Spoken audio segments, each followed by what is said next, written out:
Deus venha falar no coração da igreja, em nome de Jesus.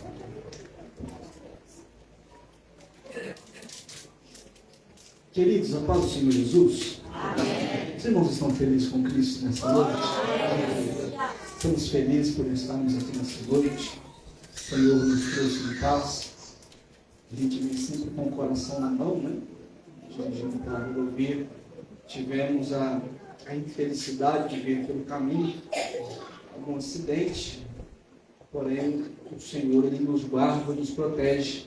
E se estamos aqui é porque mesmo em silêncio, o Senhor ele tem cuidado de nós. Sou grato pela vida, pastor Carlos, que Deus abençoe.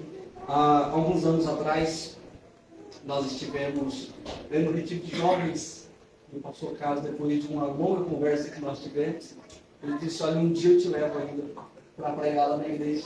Que Deus abençoe o Senhor. Eu trago a saudação e um abraço do nosso pastor presidente, pastor Rafael Pereira. Estou feliz de rever alguns amigos do Ministério de Belém. Deus abençoe. Mais um abraço para os irmãos lá. Estamos aqui, irmãos, porque o Senhor ele tem cuidado de nós. Já foi apresentado a minha esposa. Ela foi ficar um minutinho no carro ali, porque reta final de gravidez. Os irmãos sabem como é que funciona. Vai entrar agora nos 9 meses. E é uma luta danada, é fadiga, é falta de ar, é palpitação. Mas o Senhor, Ele tem cuidado. Quem trouxe as Sagradas Escrituras nessa noite? Abra a sua Bíblia juntamente comigo. No livro do profeta Ezequiel, capítulo de número 1.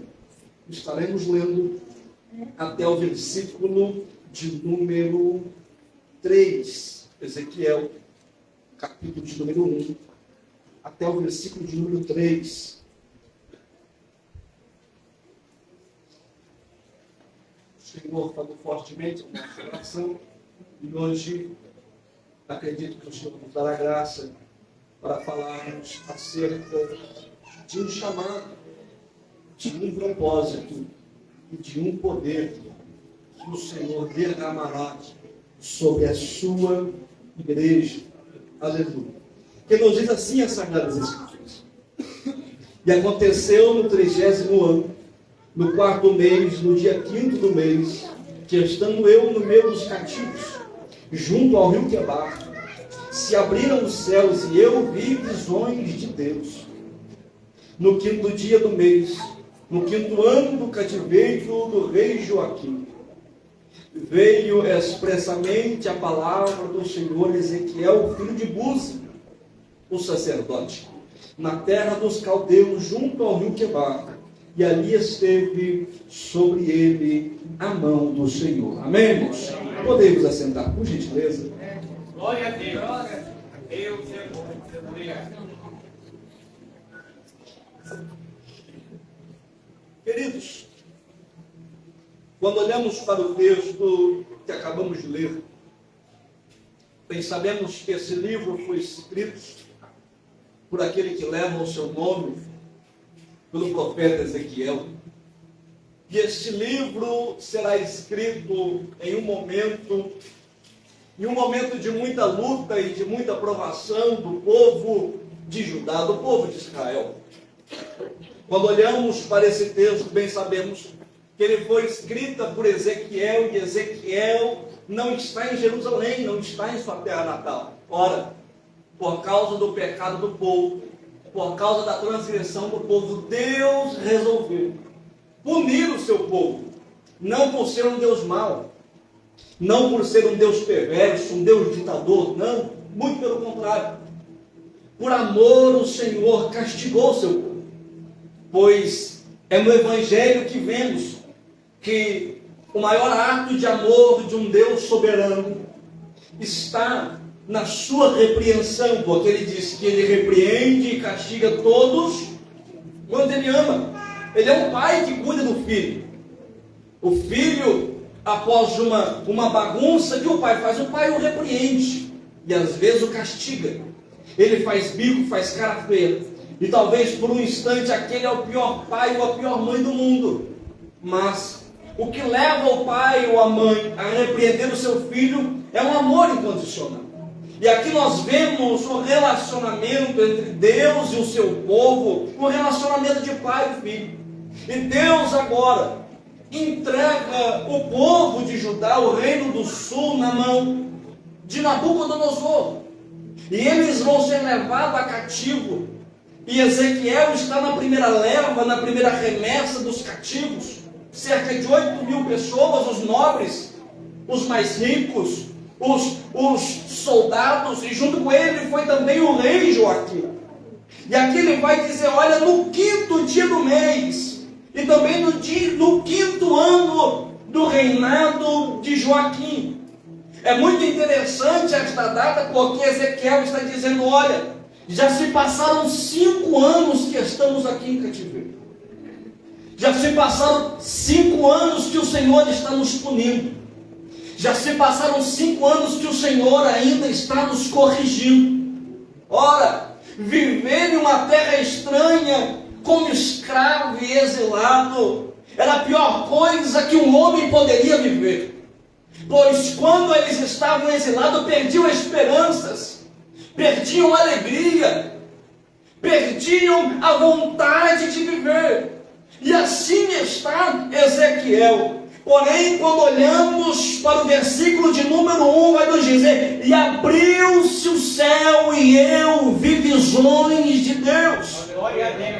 O que eu acho lindo é que enquanto Ezequiel está à beira do rio Quebar, triste, está sem esperança e está desesperado pela situação que vive, o céu se abre e ele consegue ter visões de Deus. Ora, quando não há esperança na terra, e Ezequiel vai achar que vai morrer no cativo e não vai conseguir ver esperança para o seu povo, o céu se abre e ele vê visão de Deus. Porque quando a terra não dá jeito, quando a terra não nos fornece esperança, Deus se levanta do trono, o céu se abre e podemos ver coisas lindas e maravilhosas do Senhor.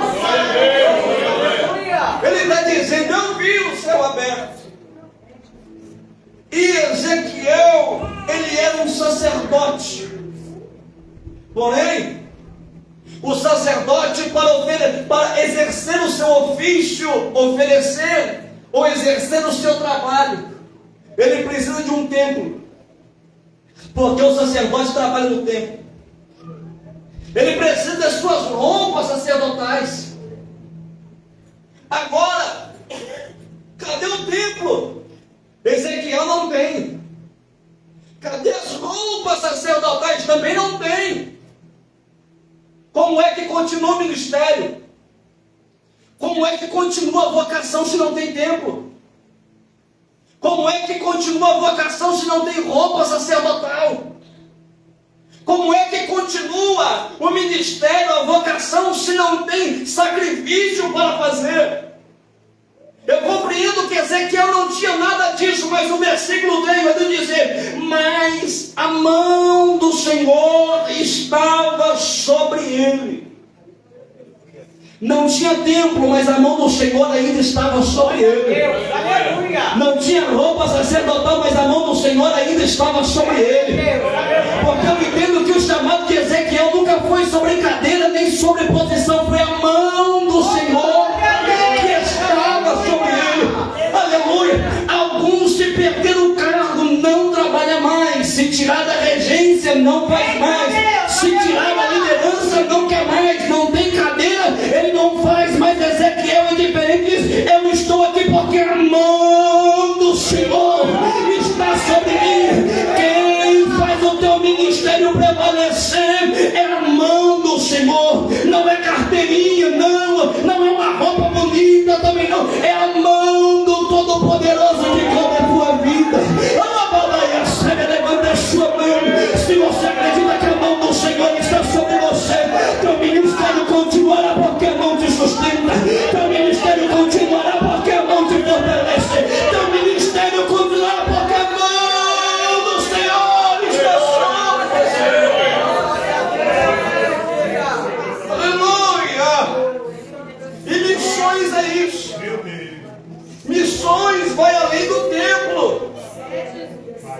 Missões vai além do meu terno.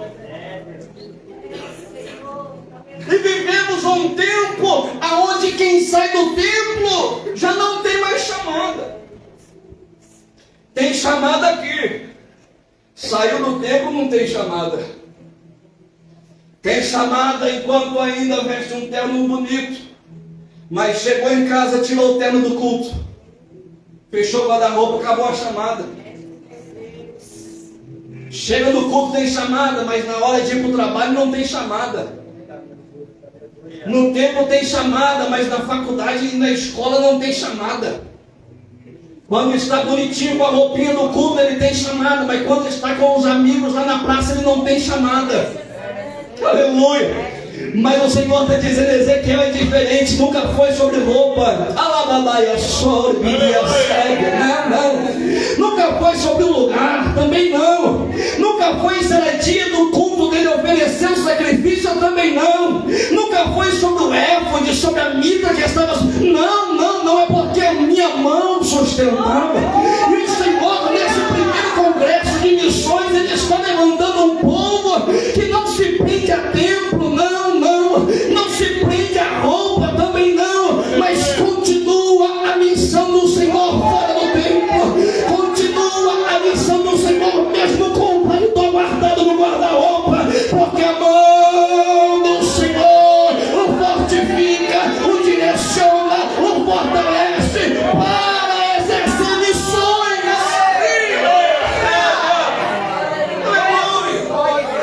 A mão do Senhor estava sobre ele. E o que eu acho lindo é que para ser sacerdote tem um pequeno requisito: ser filho de sacerdote. Para ser um sacerdote é necessário nascer de uma linhagem sacerdotal. Quando alguém nasce na família de um sacerdote, todo mundo olha e fala que ele tem ministério. Por quê? Porque toda a família dele está envolvida no ministério. É muito fácil ver futuro ministerial em quem está numa casa onde o pai, ele é um líder ministerial. Concorda comigo? É muito fácil ver um futuro ministerial na vida daquele que nasce numa família onde tem uma estrutura ministerial. Ora, nasceu filho de sacerdote, será sacerdote. E quem não nasce da linhagem? Fica de fora. E o que eu acho lindo é que para ser sacerdote precisa nascer de um sacerdote. Mas para ser profeta, aleluia, não depende de como é a família, não depende de como é o pai, não depende de como é a mãe. Sabe por quê? Porque o sacerdócio se dá no nascimento, porém o chamado profético antecede o nascimento. Está o Senhor falando com Jeremias, capítulo 1, versículo 5. Antes que você se formasse no ventre, eu já te conheci. Antes que você saísse da madre, eu te santifiquei. E as nações te dei por profeta.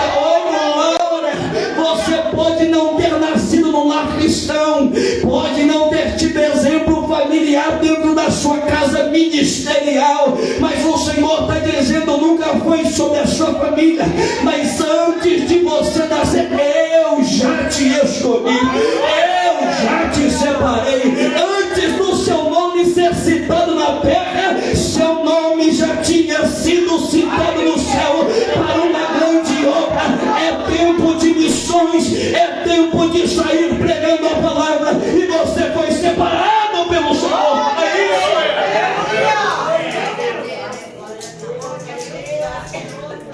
Muito antes do nascimento.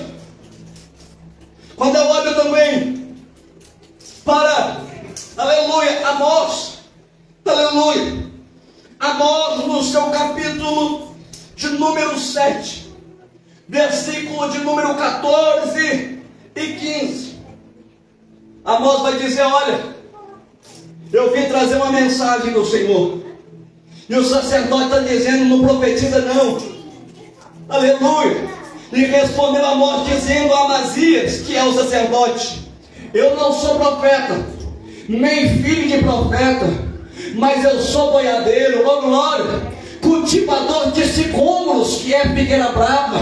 Mas o Senhor me tirou de seguir o rebanho, e o Senhor me disse: vai e profetiza sobre o meu povo. Amós está dizendo: olha, ninguém me consagrou a profeta não. Na minha linhagem paternal também não tem profeta não. Mas um dia estava eu lá na roça, oh glória, no meio do gado, no meio da plantação de sicômoro. Não foi eu que fui até o Senhor não, mas o Senhor entrou na minha fazenda e me tirou do meio do gado e disse: profetiza, oh glória.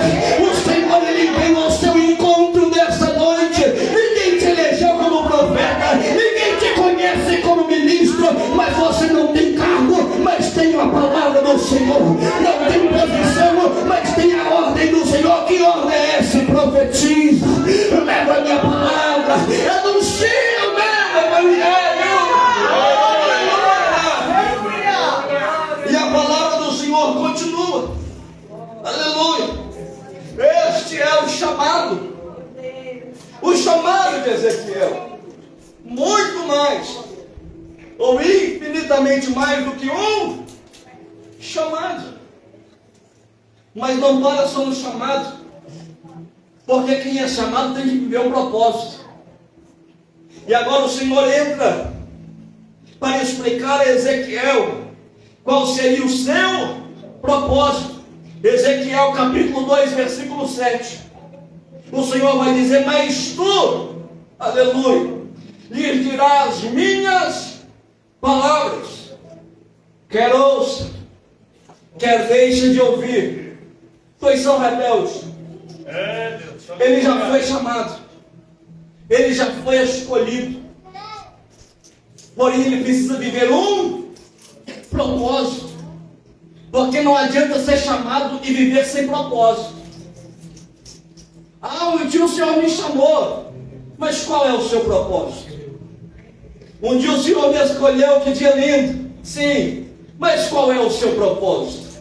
O propósito entregue a Ezequiel é: pregue a minha palavra, pregue a minha escritura, nada além disso, a minha palavra.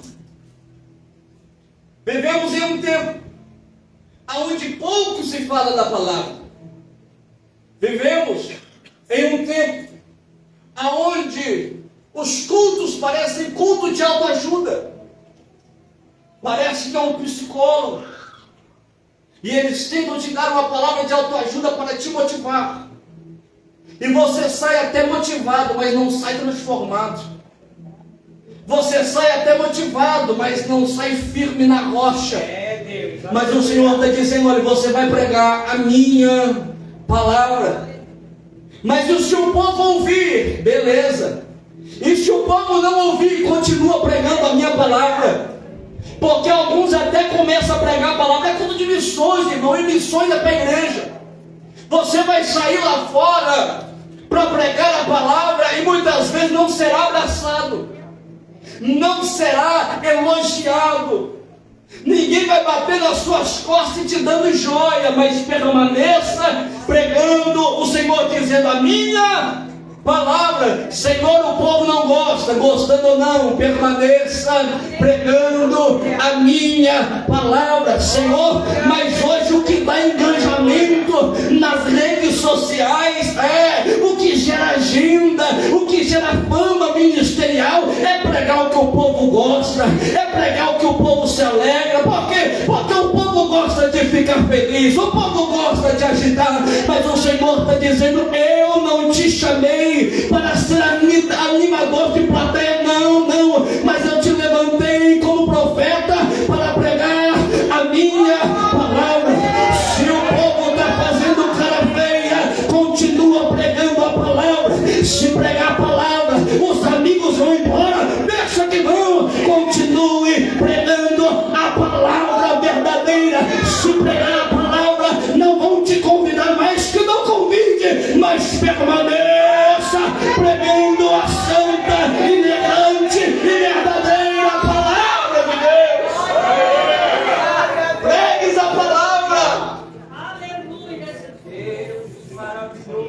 Este é o teu chamado. Vai pregando. Capítulo 3, versículo 11. Quer o povo ouça, quer o povo não ouça. Assim diz o Senhor, porque não fomos levantados para expressar opiniões, não fomos levantados para dizer o que gostamos e o que não gostamos, não fomos levantados para opinar, não, fomos levantados como porta-vozes do Senhor. Você foi levantado para ser o eco de Deus aqui na terra. E o povo gosta, não, assim diz o Senhor.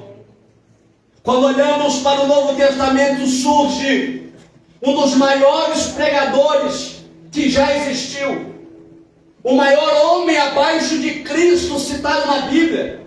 E quem dá testemunho de que ele é o maior homem é o próprio Cristo, dizendo: João Batista é o maior nascido de mulher. E João Batista vai dizer: eu estava lá no deserto, e lá eu ouvi uma voz que me comissionou a pregar o evangelho de preparação do reino. Quem é você? Eu sou o que? A voz. A tua não, eu sou a voz daquele que está lá no deserto clamando, dizendo: endireitai as veredas, porque aí vem o seu Senhor. Você será a voz, não sua, mas será a voz que emana lá do trono, dizendo: assim diz o Senhor. Tem tempo, assim diz o Senhor. Fora de tempo, assim diz o Senhor. Estão te aplaudindo, assim diz o Senhor. Estão perdendo a amizade, assim diz o Senhor, porque a palavra do Senhor, ela é soberana sobre a sua vida. Aleluia. O propósito, pregar a palavra. Mas antes de pregar, por gentileza, coloca para mim Ezequiel 2, capítulo 2, versículo 8 e 9. Antes de pregar, olha lá: mas tu, ó filho do homem, ouve o que eu te falo, e não sejas rebelde como a casa rebelde. Abre a tua boca e come do que eu te dou. Versículo 9. Então vi, e eis que uma mão se estendia para mim, e eis que nela havia um rolo de livro. Versículo 10. E estendeu-o diante de mim, e ele estava escrito por dentro e por fora. E nele estavam escritas lamentações e suspiros e ais. Versículo 11. Depois me disse: filho do homem, come o que achares. Aleluia. Come este rolo e vai e fala à casa de Israel. O Senhor está dizendo para o profeta: olha, chamado você já tem, o propósito você já sabe, que é pregar a minha palavra. Mas só que antes de pregar a minha palavra, come do rolo, come do livro, come da minha palavra. Antes de sair pregando, come, se alimente da minha palavra. Quer ser um missionário? Tem que primeiro comer do rolo, tem que primeiro comer do livro. Quer ser um pregador da palavra? Coma do livro. O Senhor está dizendo: Ezequiel, você não vai apenas levantar e sair falando, não. Você tem que primeiro se debruçar e comer do rolo, comer da palavra. Porque muitos almejam o ministério da pregação, porém não quer estudar. Almeja ser missionário, mas não quer saber de Bíblia. E o Senhor está dizendo: olha, muitos que estão por aí dizendo Senhor, Senhor, mas não tem compromisso com a minha palavra. Mas você vai ser diferente. Antes de você se levantar para falar, primeiro primeiro você vai se assentar para comer do rolo. Porque antes de levantarmos, temos que nos assentar. Antes de estar aqui de pé pregando, tem que se assentar numa escola dominical para comer do rolo. Antes de se levantar para pregar aqui, tem que se assentar no culto de ensino e ouvir o pastor ensinar. Antes de se levantar para pregar, tem que tirar um tempinho em casa e, em vez de ligar na Netflix, abrir a palavra e dizer: Senhor, eu quero comer do rolo. Eu quero comer da palavra, porque muitos estão por aí fazendo videozinho, carinha e falando coisa que não sabe, texto fora do seu contexto, gerando pretexto, gerando heresia, mas ganhando like. Mas o Senhor está dizendo: antes de se levantar, vai estudar a minha palavra. Antes de você ser profeta, se assente e coma do rolo, coma da palavra. E eu venho aqui trazer uma palavra a esta geração. Quer ser usado pelo Senhor, mergulha na palavra dele. Quer ser usado pelo Senhor, mergulha e se alimenta na palavra. Porque antes de nos levantarmos e fazermos missões, temos que nos assentar e dizer: Senhor, eu quero aprender da sua palavra.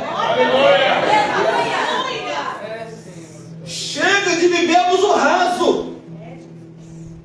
Chega disso. Infelizmente hoje, quando alguém sabe que vai pregar, já não estuda mais. Ninguém quer estudar, pastor. Aí vai chegando, aí chega o dia do culto, chegou a hora do culto, a pessoa tem a coragem de pegar o celular, entrar no chat GTP, é assim que fala, e dizer: olha, tema tal, me dá uma pregação. E ele te dá uma pregação linda, com introdução, um desenvolvimento dividido em 3 tópicos. É o que a teologia pede, com conclusão. E ele chega com aquela palavra sem sal e sem tempero, e quer que a igreja coma daquilo. Mas o Senhor está dizendo: não, eu te chamei para mergulhar na minha palavra. A palavra do Senhor ainda é dada através do joelho dobrado. O Senhor ainda dá palavra para os seus profetas através de um dia de consagração. O Senhor ainda dá palavra para o seu profeta quando ele pela madrugada perde o sono para se debruçar nas maravilhas da Escritura. Oh glória! O Senhor ainda dá palavra com um crente que tem intimidade com ele. Chega do superficial, chega da pregação de não. O Senhor levantará profetas que terão palavra conquistada no joelho, terão palavras porque dobrou o joelho e disse: Senhor, eu não sei o que o povo lá de Boa Vista precisa não, mas o Senhor conhece o coração deles, está em mim uma palavra. E quando a gente chega, o Senhor honra, porque tem palavra do céu, palavra do céu. Se alimente da palavra hoje para pregar amanhã lá fora. Se alimente da Escritura hoje para ser profeta e missionário desta geração. Se alimente. E esta palavra que Ezequiel vai ler, o versículo de número 9 vai dizer, versículo de número 10, 2:10, que esta palavra está cheio de lamentações, suspiros e ais. Ô Senhor, não tem uma palavra mais branda? Porque a palavra que o Senhor quer que o profeta coma é palavra de lamentação, é palavra de suspiro, é palavra de ai. Sabe por quê? Porque antes da palavra falar com o povo, a palavra fala com aquele que vai pregar para o povo. Antes do ai chegar na igreja, o ai chega em quem está pregando. Os pregadores aqui sabem disso. Quando o Senhor te dá uma palavra de correção para a igreja, antes do ai doer na igreja, dói em quem? Dói no pregador. Porque é muito fácil subir aqui e dizer o que você tem que fazer, mas difícil é eu acatar o ai para mim e viver a palavra do Senhor. É verdade, Deus. Mas o Senhor está dizendo, Ezequiel, você será diferente.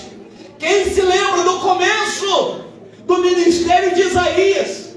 Isaías foi falando, ai da geração incrédula, ai dos pecadores, ai da geração assim, ai do povo assim. Mas quando o céu se rasga e ele vê o Senhor e diz, ai de mim, porque eu sou pecador. Aleluia. O ai começará por você. Sabe por quê? Porque quem carrega a palavra tem que ser exemplo da palavra. Quem carrega a palavra do Senhor tem que viver conforme a palavra. O Senhor está dizendo, Ezequiel, você vai começar a sentir os ai que o povo vai sentir. A lamentação que o povo vai lamentar vai começar por você. Porque é necessário viver o que você irá pregar. Aleluia. É missões. E o povo lá fora está sedento de ouvir a palavra. Mas mais ainda, sedento de exemplo de como se vive a palavra. O povo lá fora precisa ouvir que Deus quer um povo santo. Mas também o povo lá fora precisa ver o que é ser um povo santo. O povo lá fora precisa ouvir que para servir o Senhor tem que largar o pecado. Mas, acima disso, eles têm que ver como é uma vida distante do pecado. Antes do ai chegar neles, tem que estar no profeta. É por isso que o Senhor primeiro te prepara. É por isso que primeiro você tem que se alimentar da palavra, porque vai se alimentando, a palavra vai te batendo, a palavra vai trazendo uma tristeza de arrependimento no seu coração, e você vai ficando, você vai tendo aquela tristeza que gera arrependimento, para quando você pregar, você ser exemplo. O Senhor quer que você seja exemplo dentro da tua casa, seja exemplo no meio dos seus amigos. Talvez está dizendo, Senhor, eu tenho pregado, ninguém lá em casa se converte. Eu tenho pregado na roda dos meus amigos, ninguém se converte. Sabe por quê? Porque é necessário anexar com a pregação o seu testemunho de crente. É necessário, junto com a pregação, mostrar o que é ser santo, lavado e remido pelo sangue do Cordeiro.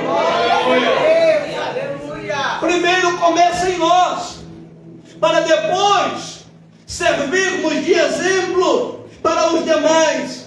E eu já vou caminhar para encerrar. Já falamos do chamado, falamos do propósito. Agora o poder, porque é mais do que um poder. Ezequiel capítulo 2, versículo 1 e 2. Quando Ezequiel ele vê o céu aberto e ele recebe do Senhor o seu chamado, Ezequiel está prostrado, Ezequiel está caído. Ezequiel capítulo 2, versículo 1 e versículo 2. E disse-me, filho do homem, põe-te em pé, e eu falarei contigo. O Senhor está dizendo, se posiciona, porque eu tenho uma palavra para você. Eu já te chamei, você já tem um chamado, já te revelei meu propósito. Agora você precisa de um posicionamento, porque caído não dá, prostrado não dá. Então, versículo 2, então entrou em mim o Espírito, quando ele falava comigo, e me pôs em pé, e assim eu ouvi aquele que me falava. Sabe o que é isso? É o Espírito Santo capacitando o profeta para viver o chamado e viver o propósito. É o Espírito Santo que traz o poder para o profeta. O profeta está prostrado, mas precisa estar de pé.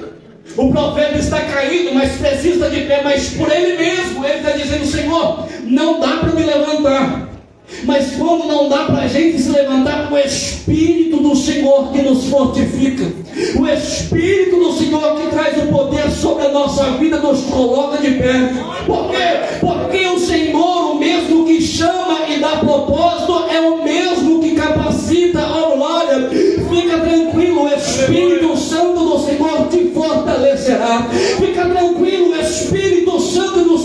colocará de pé. Fica tranquilo, o Espírito Santo do Senhor vai te dar graça e poder para viver o chamado do Senhor na sua vida. O Espírito me coloca de pé, e eu encerro o capítulo 3, versículo 8 e 9.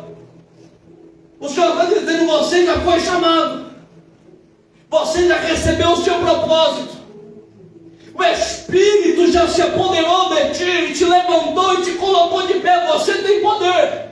Agora, eis que eu te faço duro o teu rosto contra os seus rostos, forte a tua fronte contra a sua fronte. Versículo 9: e fiz como diamante a tua fronte, mais forte do que a pederneira. Não os temas, pois nem te assombres com o teu rosto, porque são casa rebelde. O Senhor está dizendo: olha, fica tranquilo, eu vou te dar estrutura para você viver o seu chamado. Fica tranquilo, eu não vou te jogar no campo missionário ou no campo profético e vou te abandonar, não. Eu vou te dar estrutura, eu vou te tornar firme, eu vou te tornar forte, eu vou te enriquecer. A luta vai vir, mas você permanecerá de pé. Fica tranquilo, eu vou te sustentar. Não temas, não temas, eu estarei contigo. Não temas, eu estou com você. Fica tranquilo, o Deus que chama é o Deus que dá estrutura. Oh glória, eu quero crer que você, através dessa palavra, o Espírito Santo já te colocou de pé.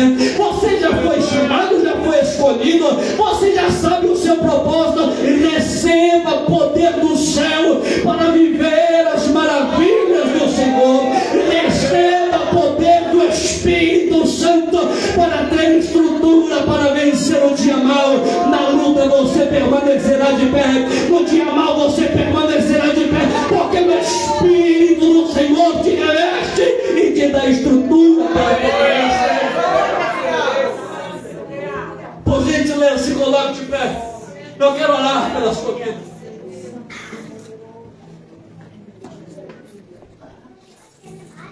Eu quero orar por você nessa noite. O Senhor vai te fortalecer nessa noite. O Espírito do Senhor se apoderará de ti, porque o Cristo que eu conheço ainda batiza com o Espírito Santo. O Cristo que eu creio não é o Cristo que chama e abandona, não. É o Cristo que chama e fortifica, dá estrutura e fortalece. Eu vou orar pela sua vida e você vai orar junto comigo. Você que tem uma chama no seu coração que arde, querendo pregar a palavra, querendo viver o ministério, querendo ser um missionário, um ganhador de almas, eu vou orar por você. E você sairá daqui de uma forma diferente.